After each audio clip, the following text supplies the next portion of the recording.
श्री शिवाय नमस्तुभ्यम महाराज। शिव महापुराण वर्णन करती है किसी भी छठ के दिन, चाहे अंधेरी की छठ हो, चाहे उजाले की छठ हो, किसी भी छठ के दिन अगर षडानंद कार्तिकेय जी महाराज का नाम लेकर 6 बेलपत्र और उस 6 बेलपत्र पर 6 दुर्वा,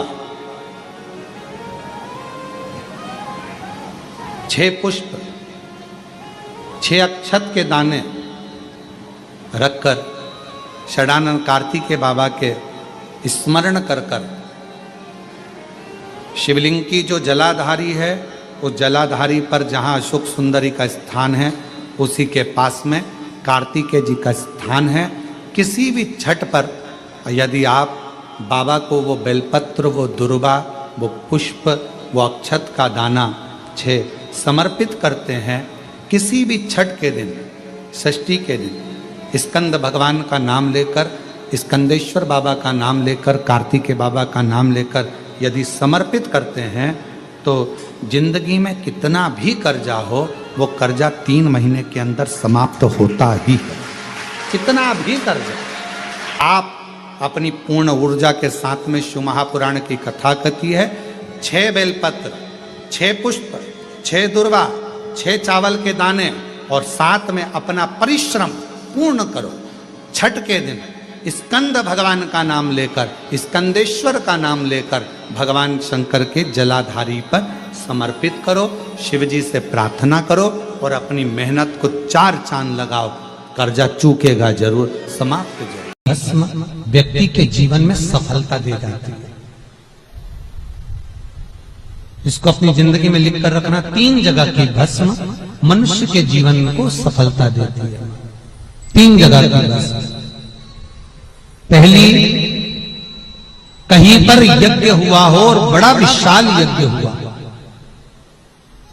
बहुत विशाल, उस यज्ञ के विराम पर जो नारियल का गोला बांधकर पूर्ण आहुति में समर्पित करा जाता है, उस गोले के जल जाने के बाद जो राख तैयार होती है, उसका कालापन जो तैयार होता है, उसको उठाकर ले आए और कपड़े में उसको छान कर राख तैयार कर कर 3-4 बार छानने के बाद उस भस्म को जो शिवरात्रि के दिन रात के समय 12 बजे से 1 बजे के बीच में शिव जी को समर्पित कर देता है और उस भस्म को उठाकर उसमें घी मिलाकर मस्तक पर तिलक लगाकर चले जाता है, वो जिंदगी में कभी हार नहीं सकता, विजय ही पाता, उसकी कभी हार नहीं हो सकता।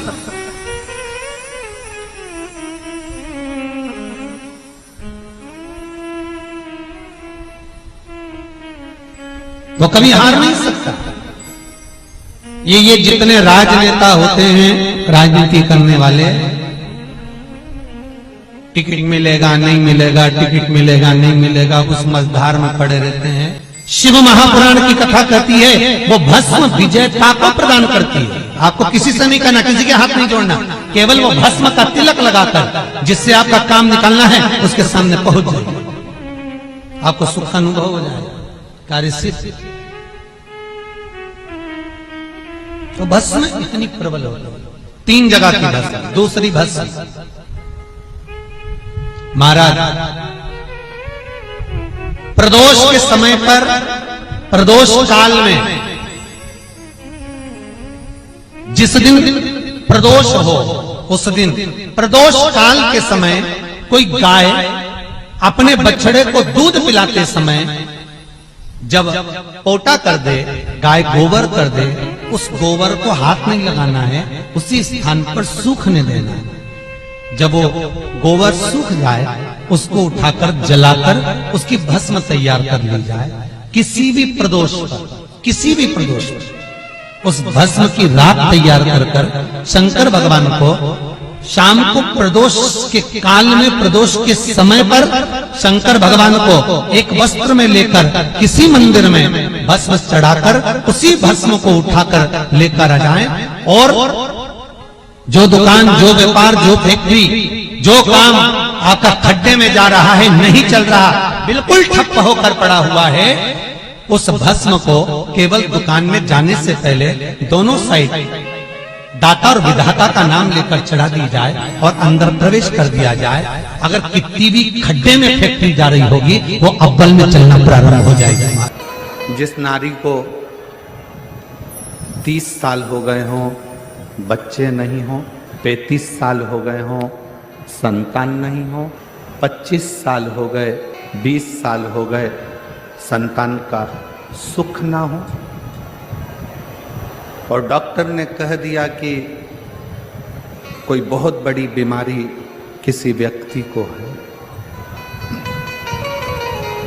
रोग बड़ा, बीमारी बड़ी है, और उस बीमारी का कोई हल, उस रोग का कोई हल नहीं दिख रहा, कोई हल नजर ना हो,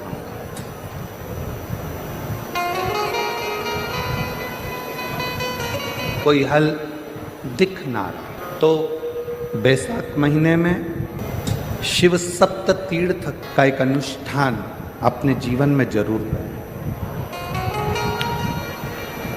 मट्टी के पात्र में जल भरना, और मट्टी के पात्र में जल भरकर प्रतिदिन रोज 7 दिन का ये नियम होता है सप्ततीर्थ। बस विराम जो है उसका प्रदोष के दिन होना चाहिए, और बैसाख के महीने में जब आप सप्ततीर्थ का अनुष्ठान करें, 1 घड़ा जल का रोज भरें प्रतिदिन, और 1 बेलपत्र, 1 शमी पत्र उस घड़े के नजदीक में कोई पात्र में अवश्य रखें। पात्र को, जो जल का घड़ा है, जल का पात्र है, उसको मट्टी के ही दीप से या कोई श्वेत वस्त्र जिसको मला गया हो, धोया गया हो, साफ हो, उस वस्त्र से ढक दें। एक दिन एक शिवालय में जाएं, शमी पत्र अशोक सुंदरी वाली जगह पर समर्पित करें। अशोक सुंदरी की जगह जानते हो ना आप लोग? अशोक सुंदरी की जगह पर शमी पत्र समर्पित करें। बेलपत्र जहां आप खड़े हैं वहां डंडी का भाग आपकी ओर हो और बेलपत्र शिव जी को समर्पित करा जाए। फिर जो मट्टी के पात्र में जल है वो भगवान शंकर को अपनी कामना कर कर शिव जी को समर्पित करो। संतान के लिए कर रहे हो तो वहीं से जल को एक कटोरी में, एक पात्र में झेल लीजिए। उस जल का आधा भाग नंदी के पास बैठकर आप ग्रहण कर लो, आधा भाग अपने पति को देना प्रारंभ कर दो। कोई रोग के लिए कर रहे हो, किसी बीमारी के लिए कर रहे हो, तो वो जल आप अपने घर की देहली में प्रवेश करने के पहले अपने मुख में उसको ग्रहण कर लो। एक दिन में एक शिवालय, दूसरे दिन दूसरा शिवालय, तीसरे दिन तीसरा शिवालय। अगर अपने नगर में, अपने गांव में, अपने क्षेत्र में 7 शंकर के मंदिर नहीं हो, यदि अपने गांव में, अपने नगर में, अपने क्षेत्र में 7 शंकर के शिवालय नहीं हो, तो मिट्टी का शिवलिंग बनाकर उस पे चढ़ाओ। पर रोज एक शिवालय अलग होना चाहिए। प्रतिदिन प्रदोष के दिन जब आप इस सप्ततीर्थ का विराम करेंगे, उस समय पर जल, जब प्रदोष काल आए, प्रदोष काल का जब समय हो जल चढ़ाओ सुबह, और प्रदोष काल का जब समय हो उस जल का पान उस प्रदोष काल में कर लेना। प्रदोष को, जो प्रदोष काल में उस जल को शंकर का पंचाक्षर मंत्र नमः शिवाय, षडाक्षर मंत्र ओम नमः शिवाय या श्री शिवाय नमस्तुभ्यम बोलकर प्रदोष काल में उस जल का पान करें। बाबा को प्रार्थना करें, शिव से विनय करें। ये नियम केवल बैसाख के महीने में होता है, इसको बाकी के महीने में नहीं किया जाता है। इसको बाकी के महीने में नहीं करते, केवल बैसाख।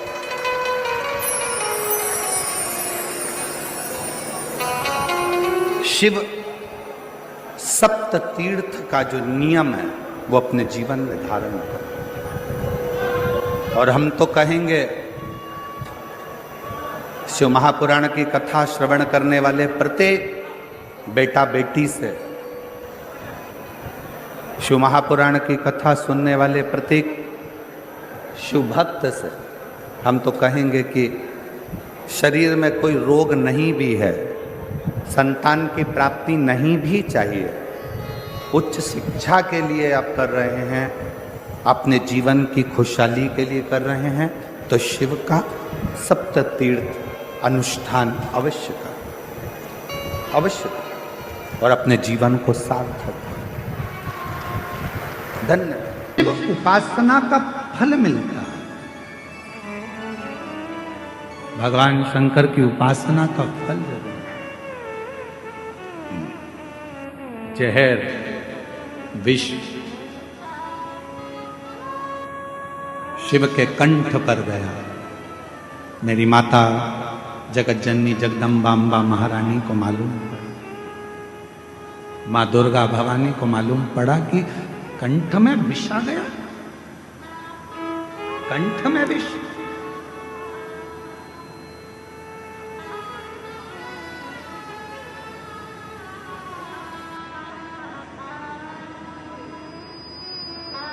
पार्वती जी तुरंत दौड़ पड़ी,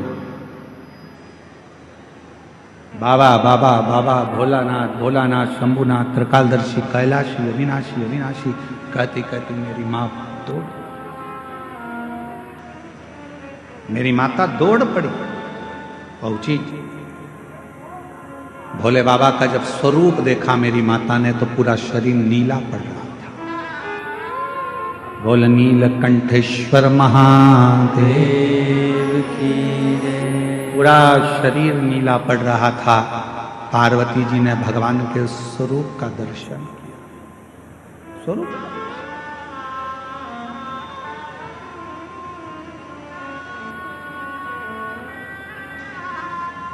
पार्वती जी ने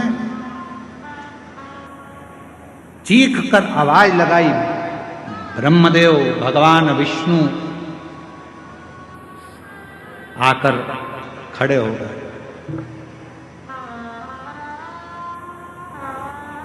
ब्रह्मदेव और भगवान विष्णु आकर खड़े हो गए। आद्य शक्ति मां दुर्गा भवानी का जो स्वरूप देखा तो गुस्से में लाल थी, क्रोध आ रहा था, नेत्र ज्वाला लाल थी, भयंकर। जब नेत्र ज्वाला लाल थी तो उनको देखकर आश्चर्य में पड़ गए भगवान स्वयं ब्रह्मा और विष्णु स्वयं।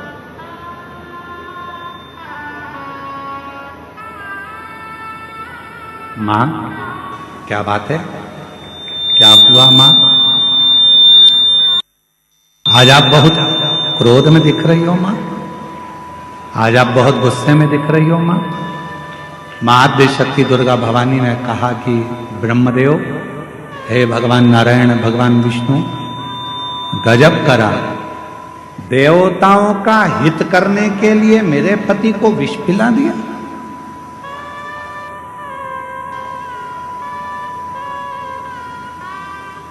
देवताओं का हित करना था तो मेरे पति को विष। भगवान नारायण ने, भगवान ब्रह्मा जी ने मां आद्य शक्ति दुर्गा भवानी के हाथ जोड़ा, निवेदन, मां 33 कोटि देवताओं में कोई देवता ऐसा नहीं है कि इस विष को पचा सकता। बुराई को पचाना, निंदा को पचा लेना, अपशब्दों को पचा लेना, तानों को पचा लेना, आड़े टेढ़े शब्द व्याख्यान को पचा लेना, यह हर किसी के बस की बात नहीं है। लोग आपको गाली देते हैं और आप पचा लो, ये बहुत बड़ी बात है। लोग आपको बद्दुआ दे रहे हैं, श्राप दे रहे हैं, आड़ा टेढ़ा कह रहे हैं, उसके बाद भी आपके मुख से कुछ ना निकले, आपने वो पचा लिया। लोग आपको आड़ा टेढ़ा कहें तो भी आप पचा ले रहे हो, यह कोई सहज वाली बात नहीं है। दुनिया के ताने, गाली, अपशब्द, आड़े टेढ़े वचन वही पचा सकता है जिसके दिल में और जिसके दिमाग में स्वयं शिव समाया होता है। भगवान शंकर होंगे तो पचा पाए। पत्नी ने कुछ किया, पचा गया। परिवार वालों ने कुछ किया, पचा गया। कोई ने कुछ बोला, पचा गया। घर के लोग कहते रहे ये तो हमारी तो सुनते ही नहीं है, ना जाने इनको क्या पड़ा रहता है, सबसे हेत बनाकर चलते हैं, सब लूटे जा रहे हैं, सब लिए जा रहे, सब ऐसा किए जा रहे, इसके बाद भी इनके मुख से आवाज नहीं निकलता। अरे भाई, शिव कथा कहती है, भगवान शंकर का सुंदर कथा वर्णन करती है, कुएं में से लोटा भरकर पानी लोग निकालते रहेंगे तो उस कुएं में नया जल भी बाबा की कृपा से आता ही रहेगा। प्राप्त क्या? उसने तुमको गाली दे दी, उसने तुमको अपशब्द कह दिया, उसने आड़ा टेढ़ा कह दिया, उसने ऐसा बोल दिया, उसने तुमको श्राप दे दिया, उसने तुमको बद्दुआ दे दी और तुमने पलट कर जवाब नहीं दिया। अरे भाई, जवाब देना होता तो मेरे महादेव के सामने विष का कटोरा आया और मेरे बाबा चाहते तो विष के कटोरे को वापिस कर देते कि तुम पियो देवताओं, जब अमृत पी रहे हो तो विष भी पियो। पर मेरे बाबा ने अमृत की चाह नहीं रखी, विष पी गए। इसलिए शायद सारे देवता देवता कहलाते हैं और मेरा देव महादेव कहलाता। विष पी गए इसलिए देव महादेव हो गए।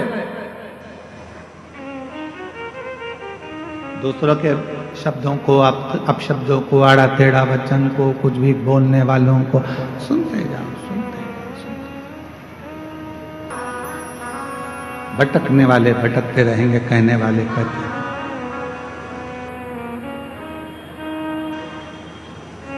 बस आप अपने मन की बात को भगवान देवाधिदेव महादेव से कहते। श्री शिवाय नमस्तुभ्यम। सभी माताओं, बहनों और भक्तजनों से हाथ जोड़कर निवेदन है कि अगर आप इस वीडियो को YouTube पर देख रहे हैं तो इसे लाइक करें और हमारे चैनल को सब्सक्राइब करना न भूलें। भविष्य में आने वाले वीडियो की जानकारी के लिए बेल आइकॉन दबाएं। कमेंट बॉक्स में हर हर महादेव अवश्य लिखें और इस पुण्य के कार्य में अपने दोस्तों और परिवार को भी शामिल करें। इस वीडियो को उनके साथ शेयर करें ताकि वे भी इसे सुनकर लाभ उठा सकें। श्री शिवाय नमस्तुभ्यम। हर हर महादेव।